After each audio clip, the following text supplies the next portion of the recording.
В Якутии с рабочим визитом находится делегация компании «Газпром» Добыча Ноябрьск с участием представителей этой организации и членов правительства республики. Сегодня в Якутске прошло рабочее совещание.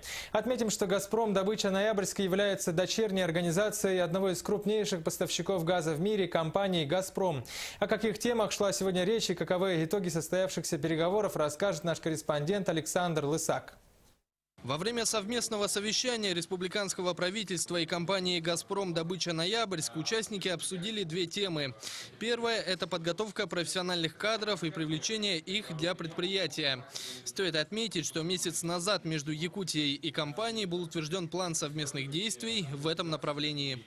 Разработан план совместных действий в области профессионального образования. И включают эти мероприятия организацию прохождения производственной и преддипломной практики студентов, дополнительное обучение на условиях целевой контрактной подготовки за счет средств республики, обучение студентов рабочим профессиям в учебных центрах, институтах «Газпрома».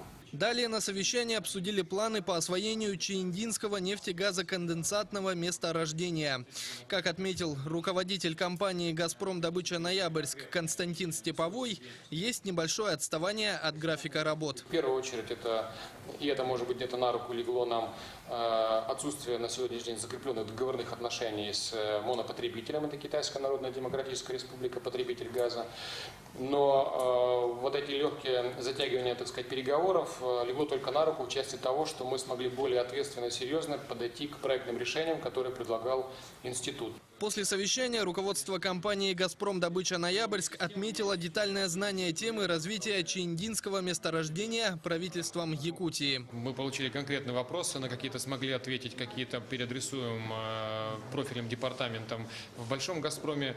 Но вот этот конструктивный подход вот именно в таком формате, это, наверное, самое правильное решение, поэтому я уверен, что такие встречи, они станут гораздо чаще и будут проводиться на регулярной основе. Отмечу, что начало работы компании «Газпром» в Якутии открывает неплохие перспективы перед жителями республики.